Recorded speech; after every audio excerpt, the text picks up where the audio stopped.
celui qui sera vainqueur et qui me glorifie. Je donnerai, dit le Seigneur, au ciel l'arbre de vie, victoire, force, honneur et louange, gloire, puissance à toi, Jésus.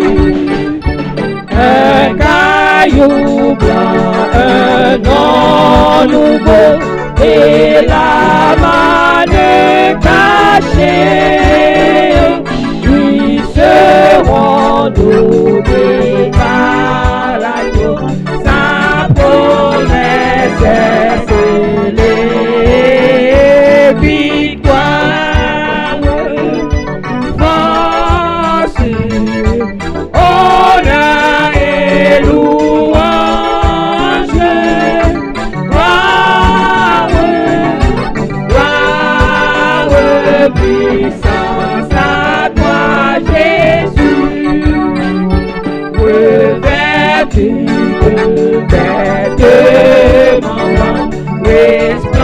resplendissant de gloire, sera celui qui par le sang remporta la victoire, victoire, force, honneur et louange, gloire, puissance à toi, Jésus.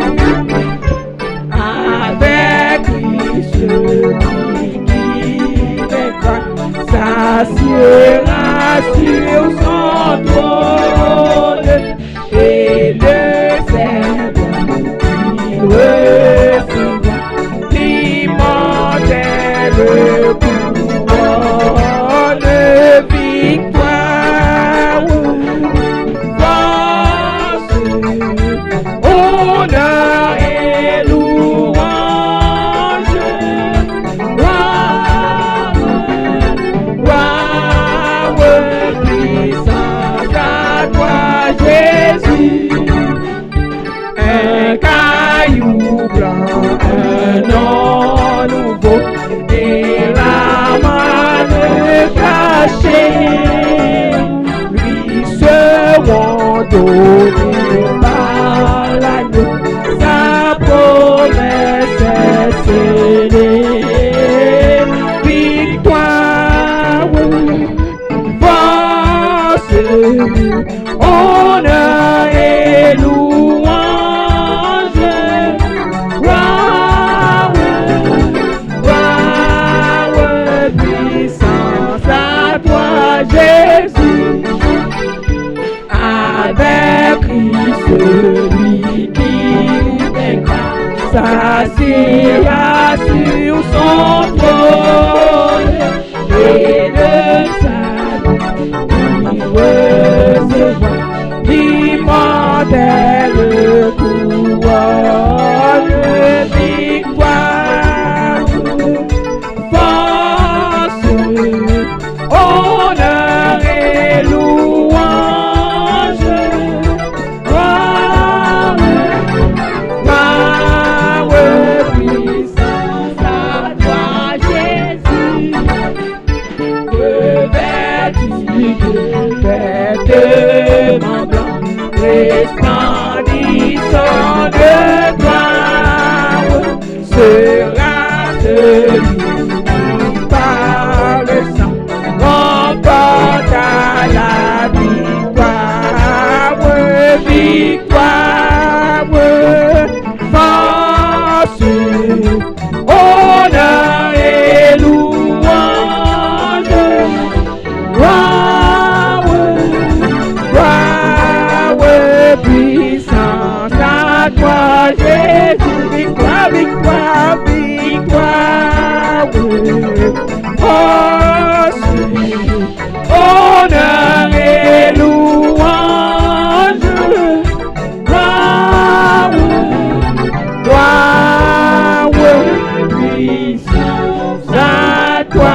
je vais essayer d'abréger le mieux que je peux.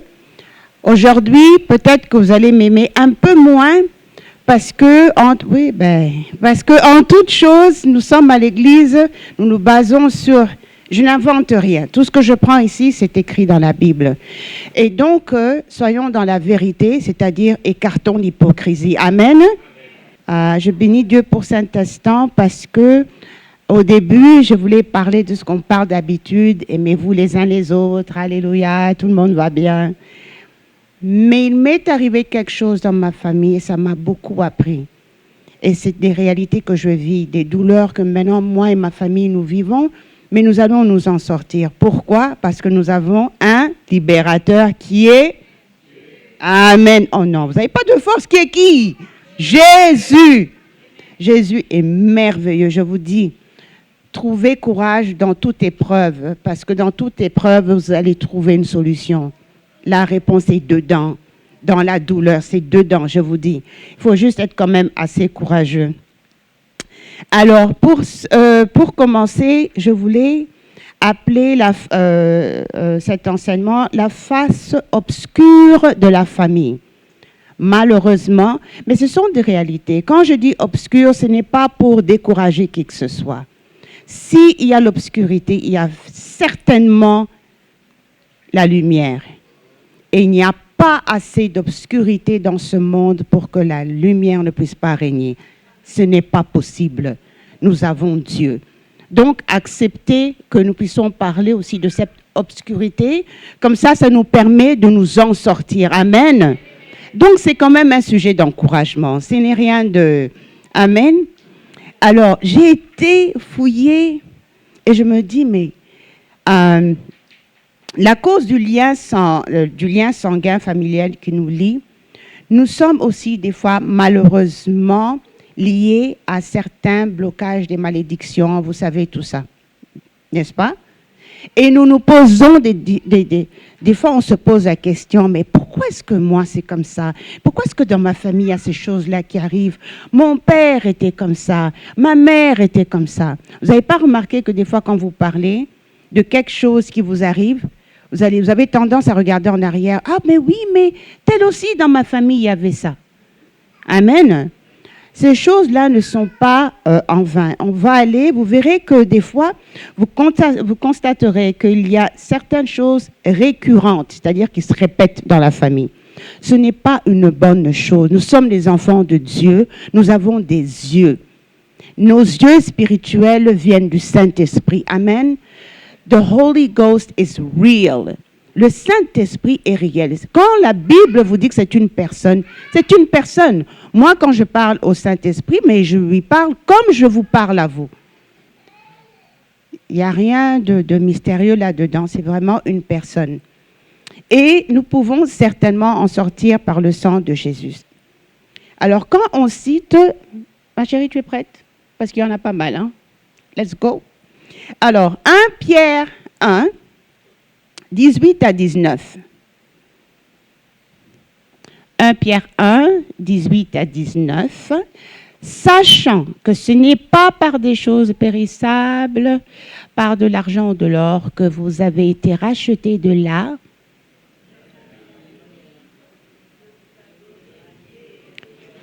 On s'arrête là. De la vaine manière. Déjà, ça dit tout. De la vaine manière, on y va à 19, je crois. Mais par le sang précieux de Christ, comme d'un agneau sans défaut et sans tache. En fait, ce que je voulais insister, c'est plus que de la vaine manière. Et là, quand j'ai pensé à la vaine manière dans laquelle nos pères vivaient, nos ancêtres, nos pères vivaient, ça m'a aussi fait penser à Jérémie 31, de 29 à 30. Jérémie 31, 29 à 30, that says, en ces jours-là, on ne dira plus, les pères ont mangé des raisins verts et les dents des enfants ont été agacées. En ce jour-là, on ne dira plus. Et pourtant, vous allez voir que la Bible aussi, non, il n'y a pas de souci. Vous allez voir aussi que on ne verra plus. C'est parce qu'il y a un moment, ça a été fait. La Bible dit que, à cause des choses que nos parents, nos pères ont pu faire, ils ont mangé des raisins verts, les enfants ont eu des dents agacées. Mais c'est une triste affaire parce que ces choses-là existent encore aujourd'hui. Nous avons peut-être 20 ans, 25 ans, comme moi j'ai 25 ans, n'est-ce pas, ça se voit. J'ai, amen, oui, par la foi, j'ai 25 ans, disons fois 2 et un peu plus. Mais c'est juste pour dire que ces choses-là, nous sommes encore dedans. Soyez vigilants dans comment vous vivez, même jusqu'à la au dernier souffle de votre vie. Restons vigilants. Et c'est là où je voulais en venir, la vigilance dans la marche avec le Seigneur. Nous avons nos familles, nous les aimons beaucoup, il n'y a pas de souci. Mais on va avancer dans Genèse 4:10. On parle toujours le lien familial. Hein? On a parlé toujours du Père jusqu'à maintenant, de nos pères, c'est-à-dire ceux qui sont venus avant nous. Genèse 4:10, et Dieu dit, qu'as-tu fait? La voix du sang de ton frère crie de la terre jusqu'à moi. Vous voyez que c'est encore un lien très fort sanguin. Le sang crie. Malheureusement, le sang peut crier d'une manière ou d'une autre, c'est-à-dire soit dans la bénédiction, soit dans la malédiction aussi. Et nous, les chrétiens, on ne peut pas être là, on est bien mignons, bien habillés, tout ça, mais on vit encore des misères dans nos vies. Ce n'est pas possible. Et c'est ce qui arrive beaucoup. Beaucoup de chrétiens, nous souffrons. On souffre en silence. Chacun a ses réalités. Mais nous ne sommes pas obligés de prendre ces réalités. Le Seigneur a bien dit, oh, how do you say it? Take my yoke. Pour dire que, comment on dit take my yoke? Amen? Exactly. Il faut qu'on apprenne à lui le donner. Mais pour cela, on doit déjà être conscient de ce qu'il y a dans la famille pour emmener au Seigneur et dire, moi je suis fatigué, je ne veux pas prendre. Amen. Si on n'est pas au courant, on ne sait pas. Alors on vit comme ça, comme des marionnettes. Ce n'est pas ce que Dieu veut. Combien d'entre nous a vraiment empiété et vraiment on peut dire qu'on mange la destinée que Dieu a soufflée dans nos vies? On est encore incomplet. Et je rends grâce à Dieu. Tant qu'on est incomplet, c'est-à-dire que Dieu est encore vivant, il a des choses à faire. Amen. Donc, c'est bon. Mais il faut réaliser que si on n'est pas complet dans notre destinée, c'est qu'il y a des choses qui traînent encore avec nous. On a quelque chose au pied qui fait que notre marche n'est pas aussi légère qu'elle devrait être. Amen. Et on le sent. Et nous, ce qu'on veut éviter, que ça traverse à nos enfants. Ça, c'est encore pire. Amen. Alors, où est-ce que j'en étais? Qui nous prévient? Ce sont ces choses-là qui nous préviennent des conséquences des actions de nos pères sur nos vies.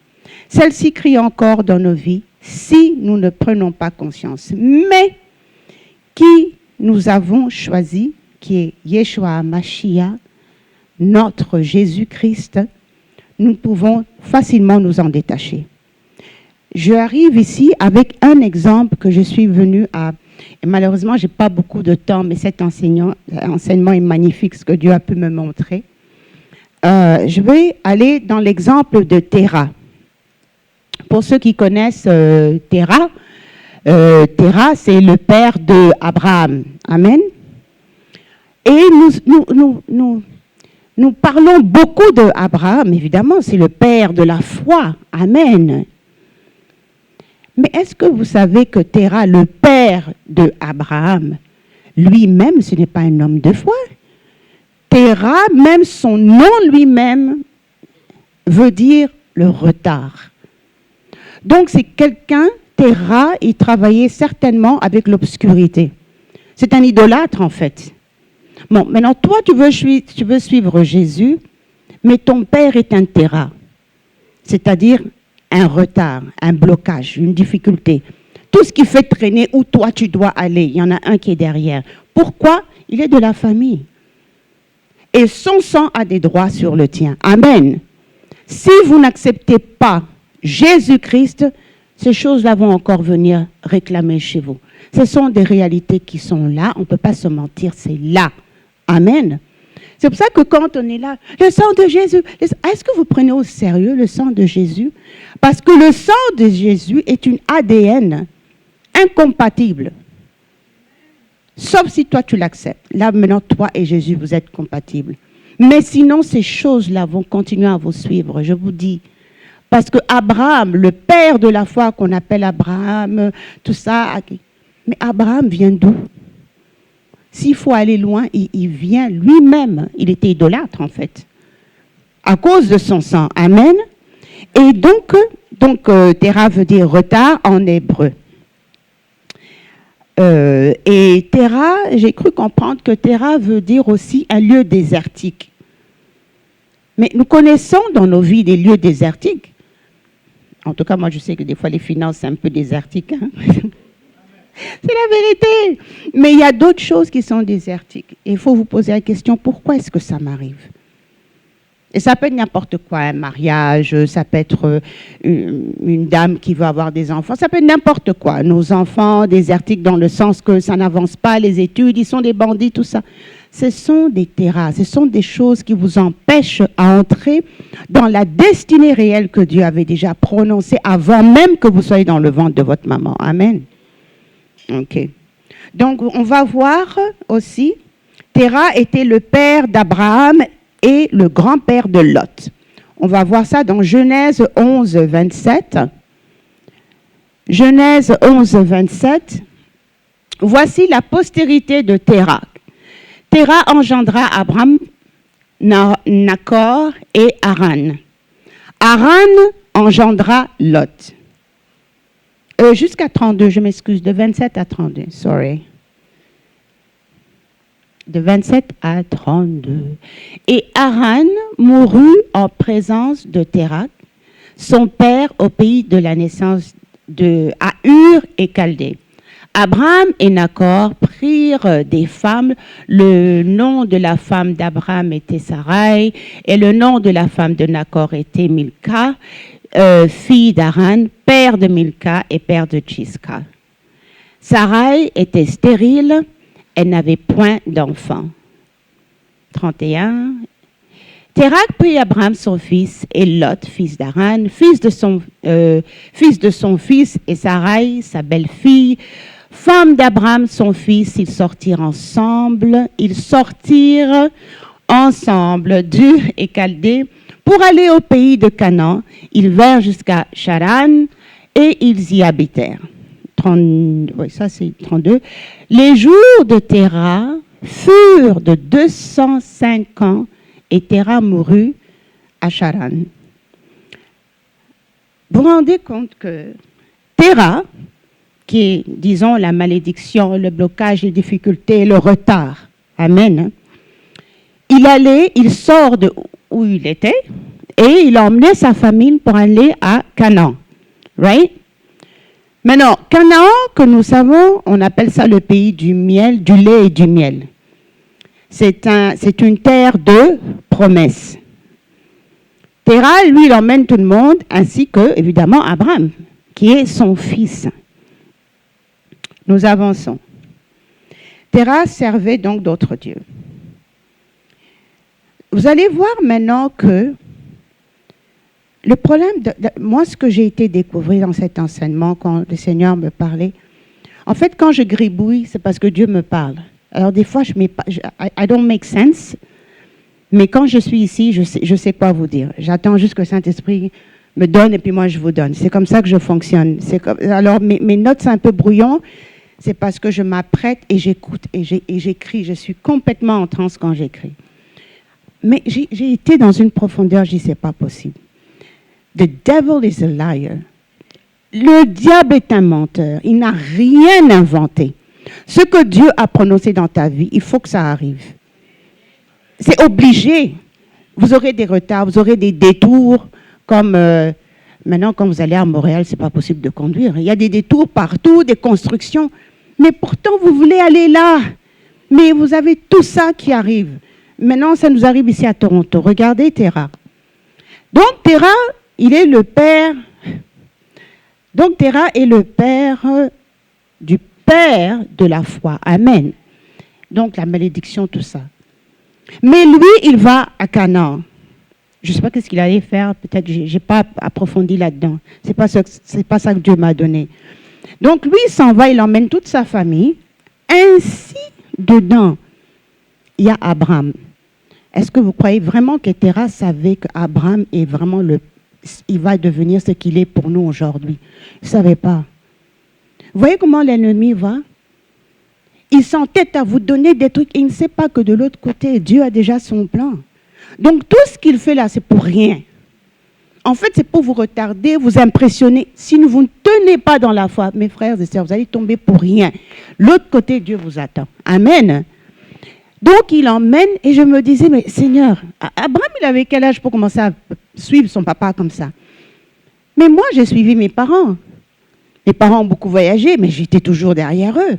Mais est-ce que je savais vraiment pourquoi ils voyageaient? Non, moi je prenais bagage, je pars avec eux.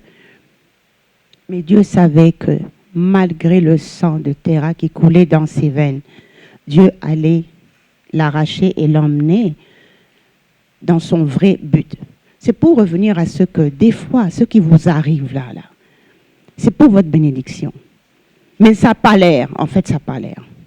Et ça a l'air vraiment nul, quoi. Tu souffres, tu pleures et tout ça. Mais c'est pour votre bénédiction. Parce que comment un Terah va aller emmener Abraham à Canaan? Mais ce qui arrive, c'est que le Seigneur est notre défendeur. Il y a un moment, toute chose doit s'arrêter. Quand il dit ça suffit, là, ton temps est arrivé. La Bible dit que les jours de Terah furent de 205 ans, 205 ans, et Terah mourut à Charan. Il y a un moment, il faut que ça s'arrête. Apparemment, c'est quand Abraham commençait à s'approcher peut-être d'une certaine maturité spirituelle, peut-être, moi je parle, voilà, je n'étais pas avec eux, mais quand il s'approchait de sa destinée certainement, Dieu a fait taire toute chose maintenant. Il a fait taire le Terah de sa vie. Amen. Et je souhaite aujourd'hui que pour chacun de vous, pour chacun de nous, vraiment que chaque Terah de vos vies reste mourir à Charan. Que ça reste enterré à Charan. Amen. En tout cas, pour ceux qui le veulent, vous pouvez crier Amen. Parce que moi, je le veux. Moi, je suis fatiguée de chez fatiguée. Il y a des choses qui doivent s'arrêter dans nos vies. Comme ça, on peut vraiment représenter Christ. Les gens de dehors, quand ils vous regardent, ils disent, mais ça là, elle souffre, hein? Ah ben lui, il n'a pas ça. Oh, bon, ces gens-là qui prient. Écoutez, la pauvreté n'est pas notre partage. Ce n'est pas notre partage. On a besoin ici, on a besoin de moyens. On fait des conférences, on fait des galas, on a besoin de... C'est parce que les gens de dehors peuvent nous voir avancer, peuvent nous voir en bonne santé, peuvent nous voir équilibrés. Mais ces choses-là, avec leur mentalité de ce moment-là, ça leur donne envie aussi de se dire, quel est ce Dieu qu'eux prient? Mais c'est ça l'évangélisation. Mais nous devons refléter aussi avec les yeux charnels aussi. On vit ici. Nous sommes sur la terre, mais nous n'appartenons pas à ce monde. Amen. Mais nous sommes ici. Il y a des réalités. Voilà. Revenons là-dessus. Sinon, je vais m'éloigner. Donc, dans Josué 24, 2 à 3, Josué 24, 2 à 3, Josué dit, Josué 24, is that 24? Ok. Josué dit à tout le monde, à tout le peuple, ainsi parle l'Éternel, le Dieu d'Israël, vos pères Terah, père d'Abraham, père de Nacor, habitaient anciennement de l'autre côté du fleuve, et ils servaient d'autres dieux. Alors ça m'a fait sourire quand tout à l'heure, pasteur, il parlait à notre sœur qui vient de Brazza, et il dit, ah, il y a le fleuve qui les sépare. Regardez bien. Donc, le père d'Abraham, Terah, ils étaient en fait de l'autre côté du fleuve. Amen. Et de l'autre côté de ce fleuve-là, c'est là où ils avaient leur idolâtre. C'est ça qu'ils disent, non? Est-ce qu'on comprend la même chose? Pasteur, je ne veux pas induire les gens dans l'erreur. Je ne veux pas, mais moi je sais que c'est ça que j'ai entendu et compris. Maintenant, je demandais à Dieu, mais de quel fleuve? C'est quoi le fleuve? Parce que quand on va à numéro 3, ça c'est 2, ok. Je prie votre père Abraham de l'autre côté du fleuve et je lui fis parcourir tout le pays de Canaan et je multipliai sa postérité et je lui donnai Isaac. J'ai dit, Seigneur Jésus, je ne savais pas qu'il y a un fleuve. Donc, c'est pour ça que j'ai compris qu'en fait, la foi, Canaan, la terre promise, les promesses de Dieu dans ta vie sont en face de l'ennemi, de l'autre côté du fleuve, de nos ancêtres en fait, les pères. Et ce fleuve-là, c'est le fleuve Euphrate. Le fleuve Euphrate, je me dis, ok, encore de l'eau. Entre ces deux-là, il n'y a qu'une seule vérité. L'eau qui est la vie. Maintenant, il faut choisir dans quelle rive tu veux aller. De quel côté veux-tu appartenir? Amen. Et ça m'a fait penser à cette chanson qui chante Allons de l'autre côté de la rive. Je crois que c'est seulement en faisant ça que j'ai compris. J'ai dit, ah, c'était cette rive-là. J'ai dit, oh, restez du bon côté de la rive. Ça, c'est pour vous encourager. Attention. Et en fait, ce que j'ai compris, c'est que quand la Bible parle de ceci, il faut toujours aller approfondir, c'est que c'est une transition d'identité, en fait, ce qui arrive là. Tu pars de la fille ou du fils de Térak et tu t'en vas à être la fille ou le fils de la foi. Amen. Est-ce que vous me suivez? J'ai trouvé ça extraordinaire. J'ai dit merci Seigneur. Nous avons donc le pouvoir que malgré d'où nous venons, nous avons tout simplement à aller de l'autre côté de la rive, traverser Euphrate. Et traverser Euphrate, c'est quoi? Vous avez besoin d'un bateau qui va vous soutenir pour traverser Euphrate. C'est quoi? Avec un excellent GPS, la foi. Vous devez passer cette chose-là, ce fleuve-là. Il n'y a que la foi qui va vous soutenir. Je reste toujours dans la famille parce que je parle des conséquences du lien familial de Térak jusqu'à Abraham.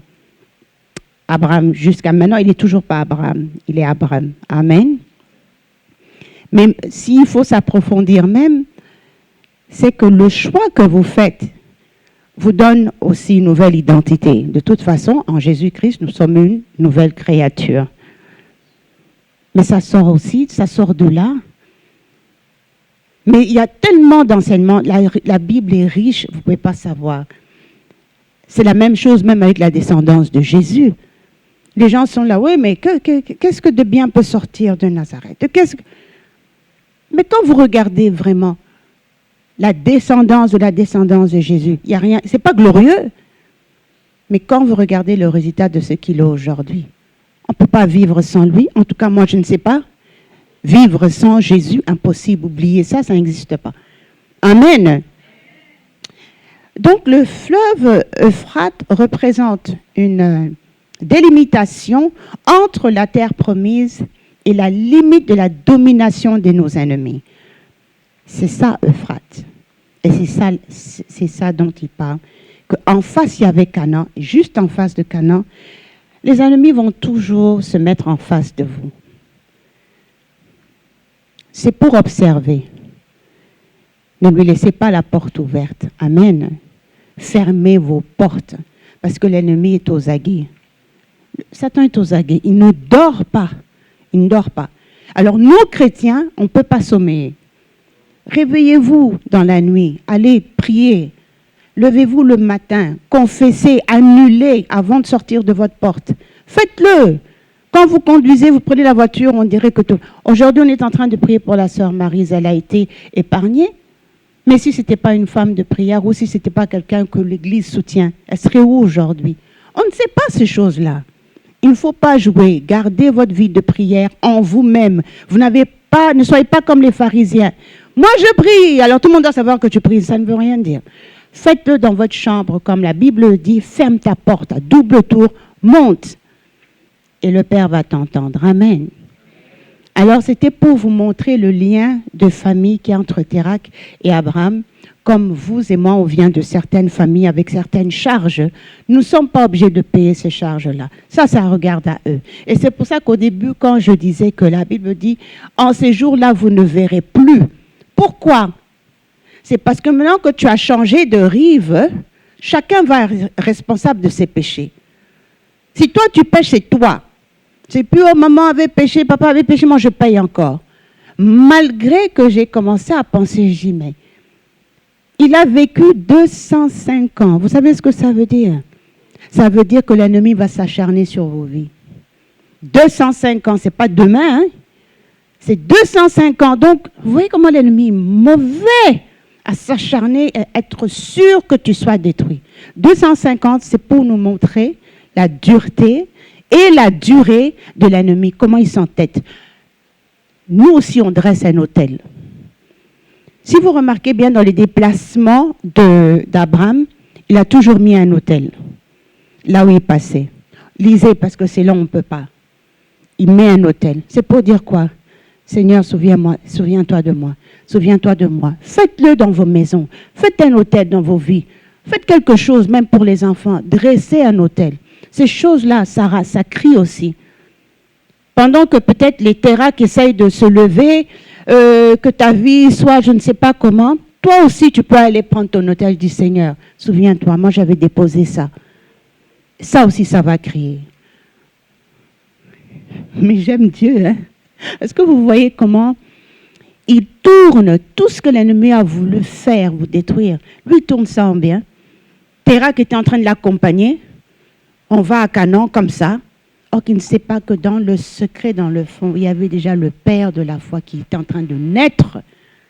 Pendant qu'il est avec les malédictions, les dieux de Téra, là, qu'il faut dépoussiérer, à qui on doit offrir des oranges, je ne sais pas quoi, là. Vous vous rendez compte? Le mystère c'est pour ça que Dieu dit, vous n'êtes pas comme moi. Vos pensées ne sont pas les mêmes. Si vous ne lisez pas et vous ne demandez pas au Saint-Esprit de vous aider, c'est difficile d'aller comprendre certaines choses. On a tous des bagages. Ça n'impressionne pas Dieu. Parce que lui, il a un plan, puis il a dit, de toute façon, je ne jure que par mon nom. Donc, tout ça là, c'est du bruit. Mais c'est vrai que dans la vie actuelle, ça nous cause des retards. On a des Térak. Sinon, moi ici, normalement, je suis millionnaire quand même. Hein, pasteur? Non, quand même.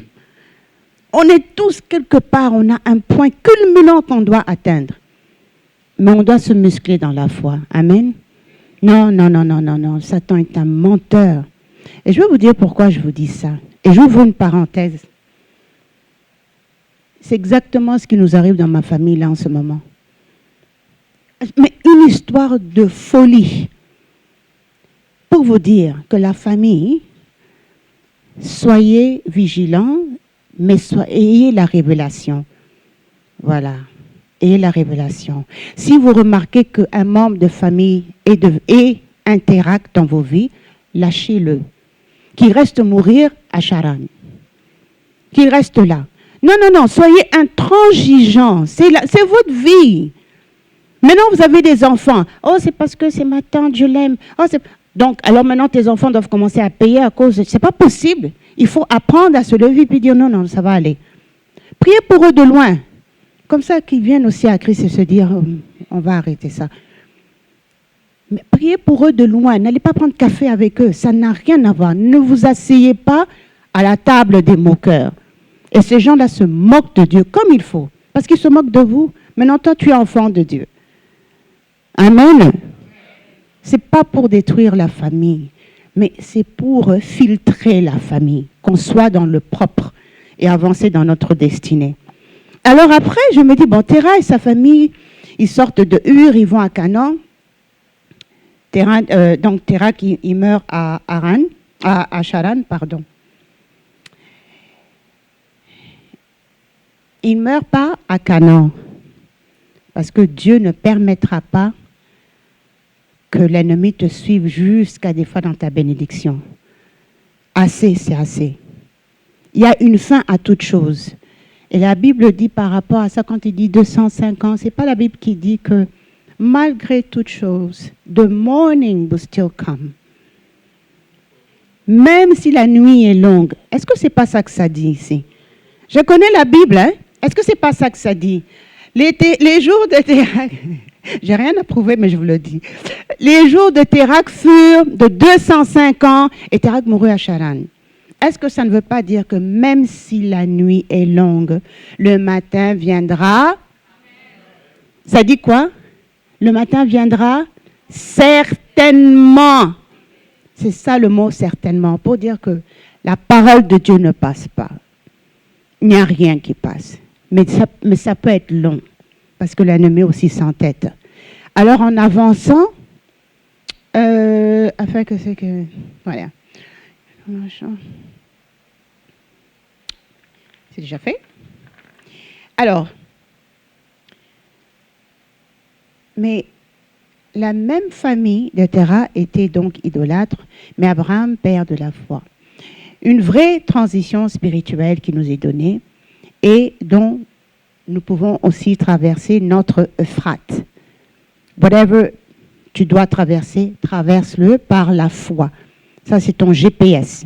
C'est ton socle. C'est ça où tu peux aller. Va à l'autre rive.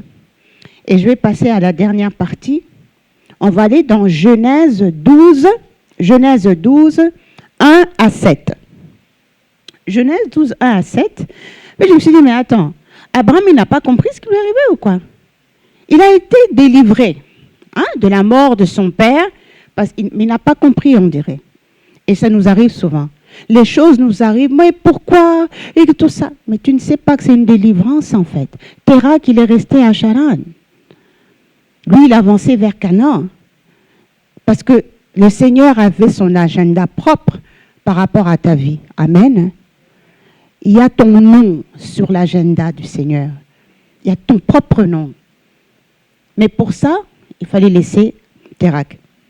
Mais à ma grande surprise, je continue à lire Genèse 12, 1 à 5. L'Éternel dit à Abraham, « Va-t'en dans ton pays, de ta patrie et de la maison de ton père, dans le pays que je te donnerai. Je ferai de toi une grande nation et je te bénirai. Je rendrai ton nom grand et tu seras une source de bénédiction.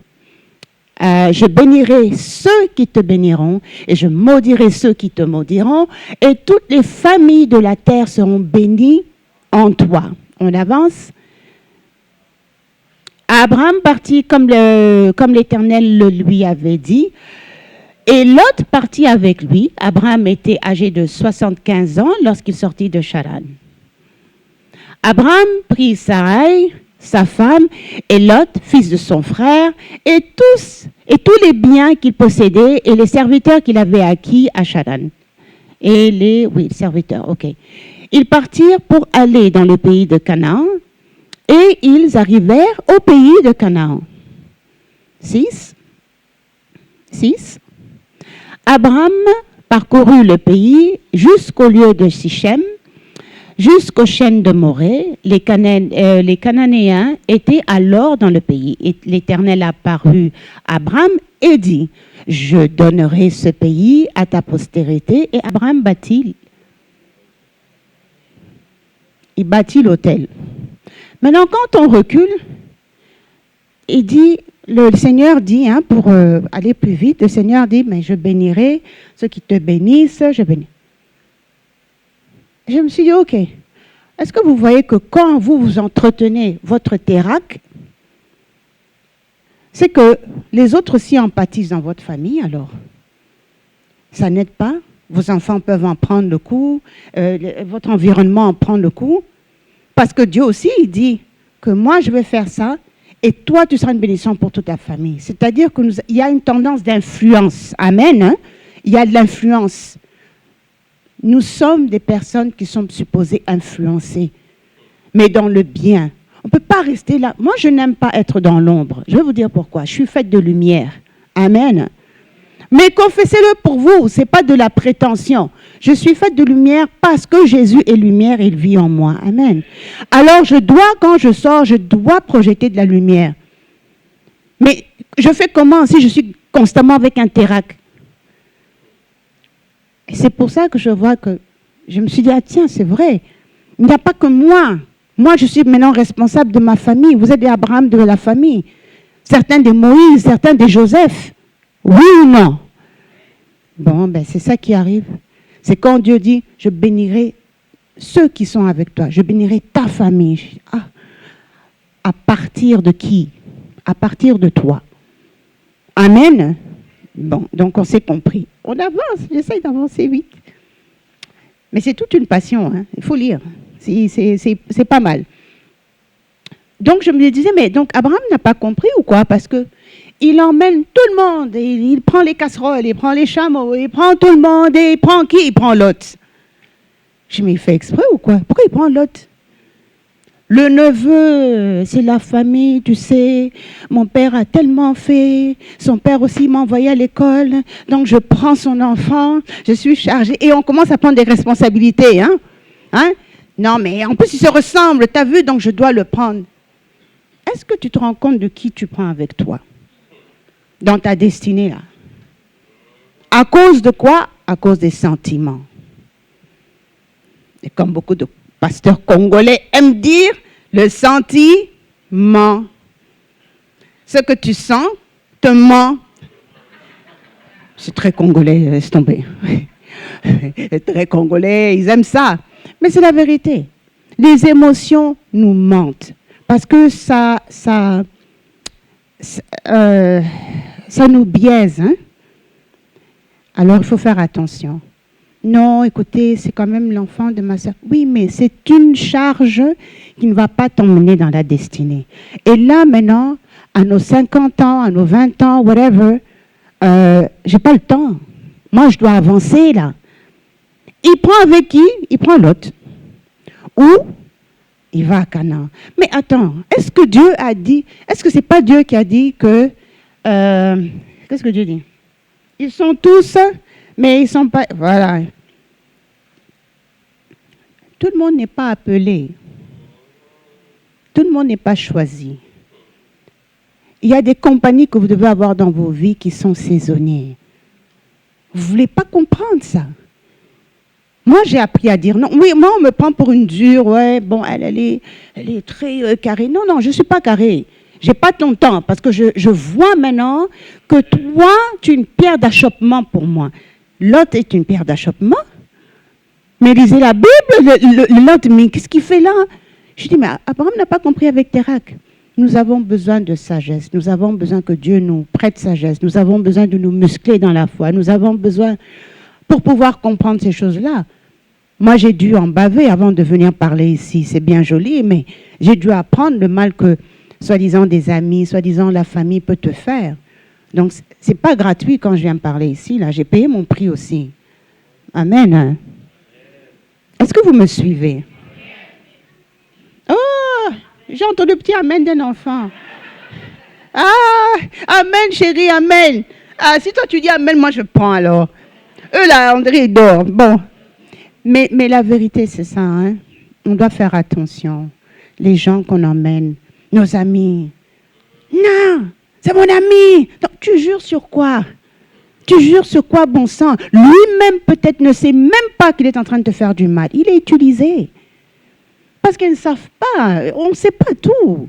Mais toi qui as l'Esprit de Dieu, ne peux-tu pas observer que, non, cette amitié-là, la saison est terminée? Est-ce que ça t'empêche de prier pour la personne? Non. Ne maudis certainement pas cette personne. Cette personne aussi peut venir aussi. Mais là, ce n'est plus la saison. Et je vois l'autre est en train de monter. Mais regardez, la famille, les gens sont mauvais. L'être humain, quand Dieu dit que le cœur de l'homme est tortueux, les amis. Je vais terminer. On va à Genèse 11. Est-ce qu'on n'a pas fait Genèse 11, 27 à 32? On a déjà fait ça. Moi, j'aime ça. Il y a quelqu'un qui suit ici. Parce que c'est moi qui suis perdue complètement. Ok, on avance alors. Donc,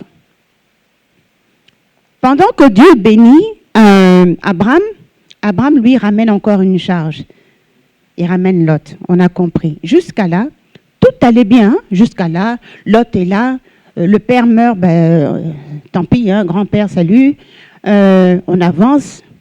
Est-ce que vous observez pas que pendant qu'il avance, Lot est là, mais il profite, en fait. Il est là sous l'autorité de son oncle, hein, parce que c'est son oncle qui va à Canaan et tout ça.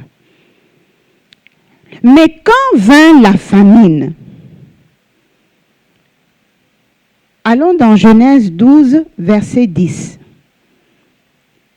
Alors là, ça je me suis dit effectivement, hein, l'être humain est très changeant.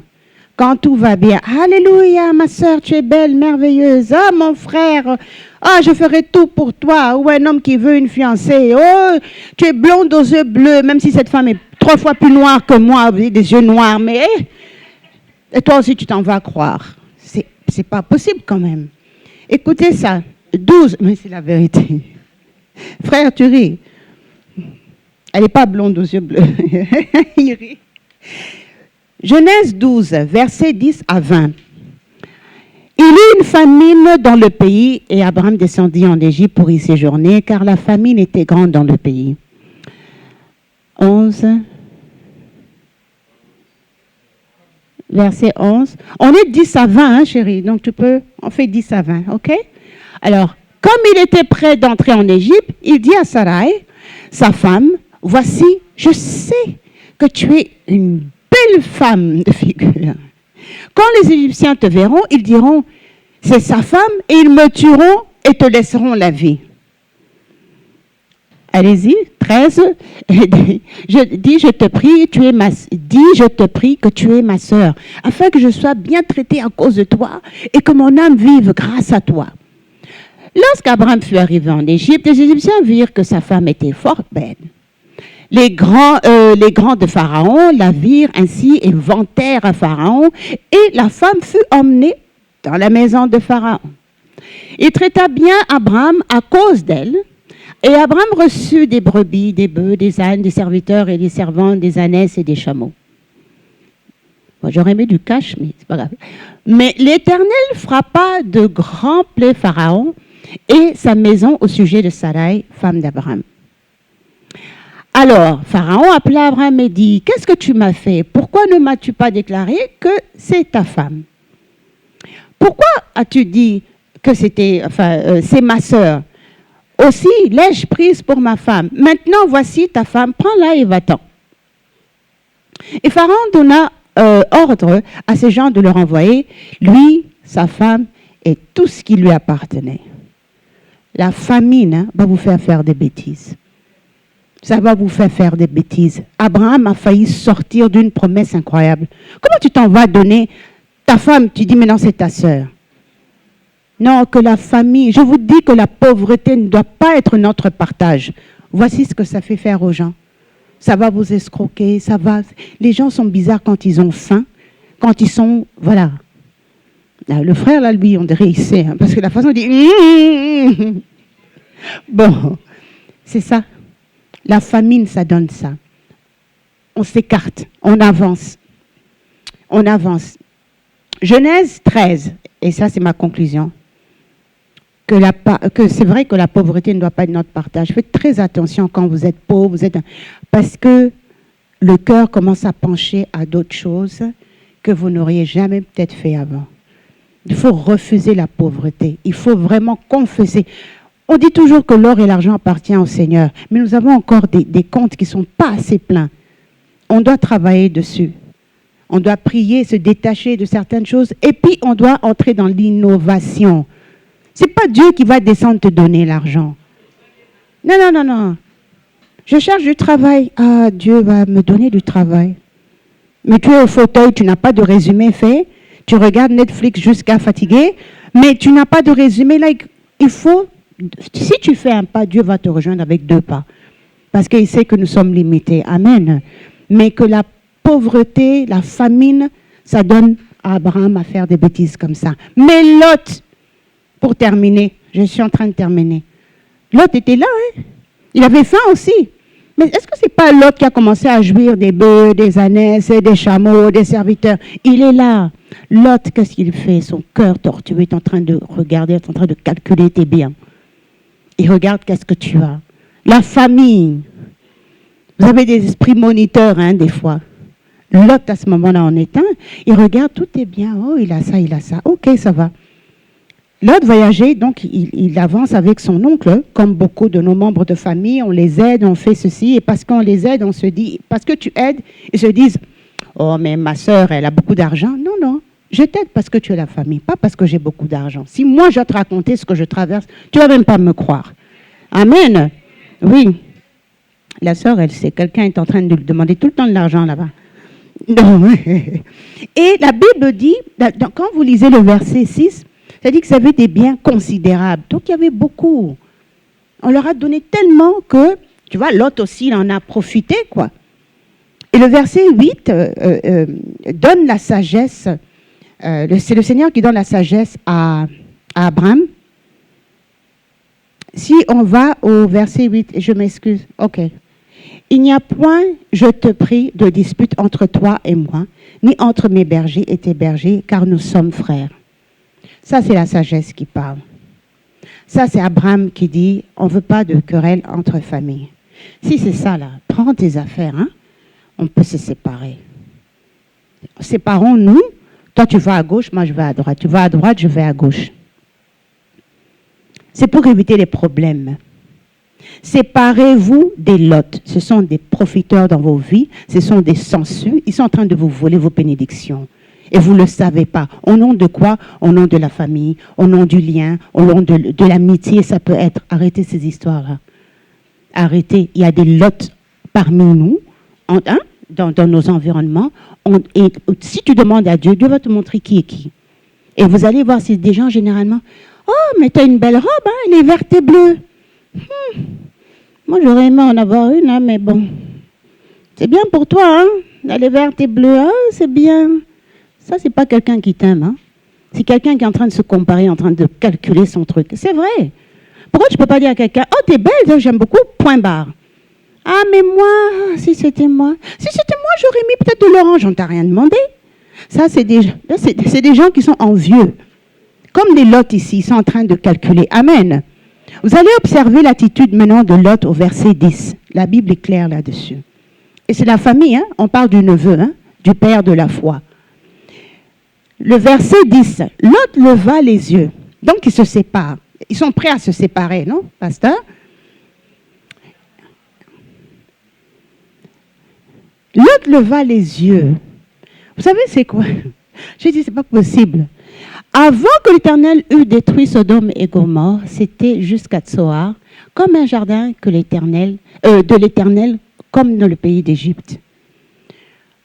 Quand je vous dis que l'ennemi est aveugle par son avidité, par sa méchanceté, Lot est là, il est en train d'admirer du bon, puisqu'on se sépare. Ce gars-là, moi, je vais prendre ça. Je prends et calcule son truc, non? Abraham dit, bon, tu as choisi, ok, on se sépare. Mais le méchant, hein, il est aveuglé juste pour te détruire. Comment est-ce que le méchant, là, il est là, Lot est là, il prend le plus beau, le plus gna. La Bible dit, et d'abord, il lève les yeux. Donc, il calcule, il regarde, il va jauger, qu'est-ce qui est bien, qu'est-ce que moi je peux prendre plus, ok? Le Jourdain était arrogé. Avant que l'Éternel eût détruit Sodome et Gomorrhe. Ça veut dire que l'autre, lui, ne savait pas qu'est-ce qu'il avait choisi. Donc, il est en train de prendre, il prend sa propre destruction. Quand la Bible dit qu'ils tomberont dans leur propre filet, amen, c'est ça. Tu prends, tu t'en vas. Moi, j'ai dit, au neveu de mon père, là, qui essaye de nous prendre nos affaires, et encore, il fait comme Lot, hein, il a fait exactement comme Lot. J'ai dit, le pauvre, tu vas finir comme un âne aussi. C'est toi qui vas prendre, c'est toi qui vas être pendu. Pourquoi? Mais c'est la même chose. Je prends. Il ne savait pas qu'il était en train de prendre Sodome et Gomorrhe. Qu'est-ce qui lui arrive après? Destruction. J'ai dit, ben, c'est ça qui arrive à ceux qui touchent au loin de Dieu. Amen. C'est ça qui va arriver à tes ennemis. Je le confesse aujourd'hui. C'est ça qui doit arriver. Amen. Mais non, ça suffit. C'est quoi? On ne peut plus vivre. On va vivre au nom de Jésus. Vous voyez l'attitude, l'arrogance, hein, ça ne paye pas. Et Dieu résiste aux arrogants. Il dit donc dans le verset 10, on voit clairement l'avidité avant que Dieu détruise. Lot, par avidité, manque de sagesse. Et il choisit ça. Donc, pendant tout ce temps, Lot ne considérait pas Abraham, en fait. Lot il ne considérait pas Abraham. Il regardait seulement où Abraham allait, là. Esprit moniteur. Il t'attend seulement. Il regarde où est-ce que tu vas. C'était ça, Lot, en fait. Il calculait sa partie la plus alléchante. C'est ça que la famille aussi peut faire dans ta vie. On ne se moque pas de Dieu. Parce que tu finiras mal. Et j'ai appris à dire ça à ceux qui me font mal. C'est toi qui vas finir mal. Et j'ai tellement de témoignages de ces choses où j'ai été obligée d'aller aider ceux qui m'ont fait mal. Je me suis dit, mais la vengeance de Dieu, elle est tellement subtile, mais elle est dure. Parce que ces gens-là, aujourd'hui, doivent me regarder. À chaque fois en eux, ils se disent, mon Dieu, pardon. Oh, pardon. Mais donc, c'est vraiment le charbon. Les gens qui ont voulu m'enterrer, qui ont voulu de mal, c'est moi qui les aide aujourd'hui. Vous pouvez comprendre ça. C'est pas possible. Je dis, oh, faut pas. Quand il dit la vengeance m'appartient, laisse-lui. Laisse. On ne se moque pas de Dieu. Parce que Dieu voyait le cœur de Lot. Il voyait déjà le dessein de Lot. Abraham, lui, ne voyait pas, il voyait le neveu. Mais le Seigneur voyait le cœur de Lot. Amen. Le plan de Dieu est parfait. Car au verset 14, allez-y au verset 14, l'Éternel dit, au verset 14, après que l'Éternel dit à Abraham, quand? Non, parlez, c'est pour vous faire que vous puissiez réaliser que l'Éternel dit à Abraham, après que Lot se fut séparé de lui. Vous voyez, moi, mon point, c'était le quand. Dieu a commencé à parler seulement après la séparation. Amen. Quand il a bien éloigné là, ton ennemi, là, maintenant Dieu te donne la révélation. Il dit, maintenant lève les yeux. Il ne voulait pas parler quand Lot est là, c'est trop. C'est des interférences spirituelles, amen. Mais regarde ça, il dit, lève les yeux. Et du lieu où tu es, la position où tu es là, voici ce que je te donne. Séparez-vous des oreilles malveillantes de vos vies. C'est pour ça que Dieu parle de la séparation. Séparez-vous. Ne souhaitez pas la mort de quelqu'un, mais séparez-vous. Amen. Et ça, c'est une révélation, honnêtement. C'est après la séparation que Dieu, l'Éternel, il a commencé à parler à son Fils. Si vous êtes toujours avec des gens là, que ça ne donne rien, des esprits moniteurs et que vous ne savez pas parce que vous êtes amis, au nom de l'amitié, tu vas perdre ta bénédiction. Oui, parce que Dieu va te dire, écoute, moi je te donne la bénédiction, mais c'est à toi de l'entretenir. Amen. C'est quoi que tu fais là? Au nom de l'amitié, au nom de la famille. Ils ne sont pas dans le plan de Dieu, ils ne devraient pas être dans tes plans. C'est simple, hein? Amen. Séparez-vous des oreilles malveillantes. Ne parlez pas de vos révélations à tout le monde. Apprenez à vous taire. C'est pour ça que Dieu lui-même, il a dû se taire. Il a attendu que l'autre sorte. Dieu, lui, se tait. Toi, tu t'en vas. Why are you running your mouth for? Tu parles. Tu donnes des informations à l'ennemi. C'est tout ce que tu fais. Tu nourris l'ennemi. Amen. Non, mais est-ce que vous comprenez? Est-ce que ce n'est pas vrai des fois on fait ça? Nous-mêmes, on ouvre les portes, on donne des informations à l'ennemi. Comme Joseph a fait, c'est la même chose.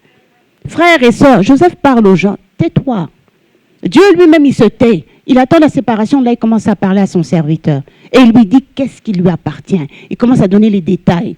Je donnerai ça, tu auras ça, tu auras ça. Voilà, les détails commencent à entrer. Pourquoi est-ce que les détails entrent? C'est parce que c'est une révélation. Amen. Remarquez comment là, c'est Dieu lui-même. Il détaille toute la bénédiction. Et la différence, c'est laquelle? Lot, vous savez que ces deux versets commencent par « il leva les yeux ». Vous avez remarqué? Quand c'était Lot, Lot leva les yeux. Lot leva les yeux avec un cœur mauvais, avec un cœur calculateur, avec des yeux charnels. Mais Dieu, il a donné la révélation de l'esprit. C'est magnifique. Apprenez à essayer de voir avec les yeux que le Seigneur vous prête. Demandez au Seigneur, prête-moi tes yeux que moi je puisse voir. Amen. Et c'est pour cela qu'on ne se moque pas de Dieu. Attention, les gens qui sont là derrière vous, avec vous, les gens que vous ne voulez pas lâcher là, ce n'est pas pour votre bien. Ça va vous coûter la bénédiction que Dieu vous a donnée. Et il te demandera, mais qu'est-ce que tu as fait de ça? Moi, je t'avais donné ça. Non, mais c'est parce que... il va te dire, ok, si c'est à cause de ça, tu prends les conséquences. Tu vas perdre la bénédiction pourquoi? La famille, pour quelqu'un, des amitiés. Pourquoi? Non. Il faut dire assez, c'est assez. Nous sommes tous en train de vieillir ici. Amen.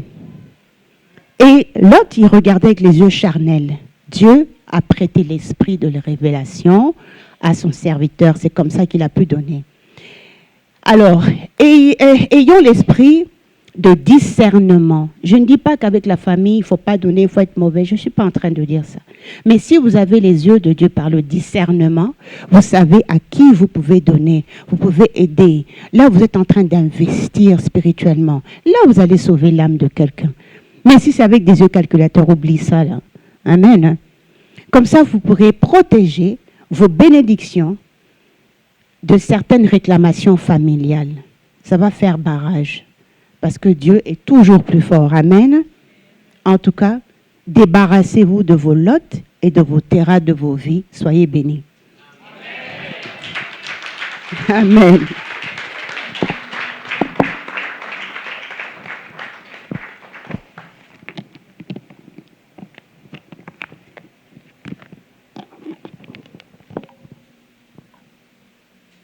Je peux rester ici et continuer. Il y a encore beaucoup de choses à enseigner ici.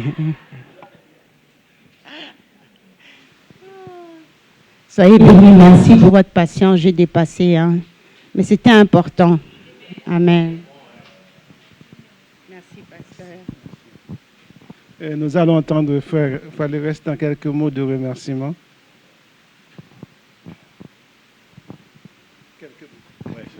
Que la paix de Dieu soit avec vous. Alors, je remercie tous ceux qui ont fait les déplacements pour me supporter là-bas. Tous ceux qui n'ont pas pu y présenter, par l'amour que vous avez pour moi, je sais que vous avez été là en esprit quand même. J'étais tellement content, je ne pouvais pas manger. C'est comme si je sentais avoir pris une cuillerée de chaque, savouré une cuillerée de chaque assiette. J'étais tellement content. Vous avez été vraiment formidable.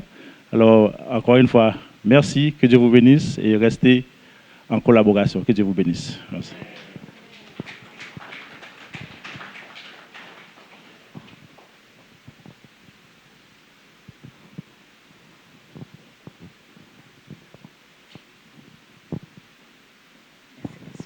Merci Seigneur. Est-ce que vous avez été bénis ce matin? Disons Alléluia. Alléluia. Merci Seigneur. Merci Seigneur. Et sœur en Salmézian, on va t'appeler pour nous rejoindre. Un moment.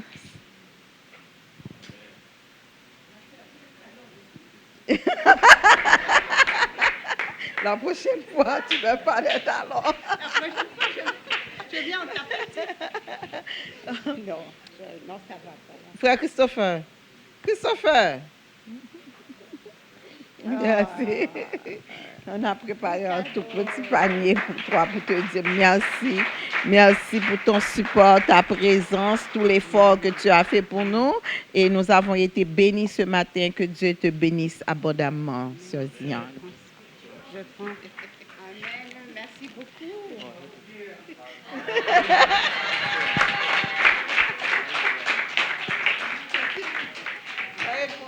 Merci. Merci.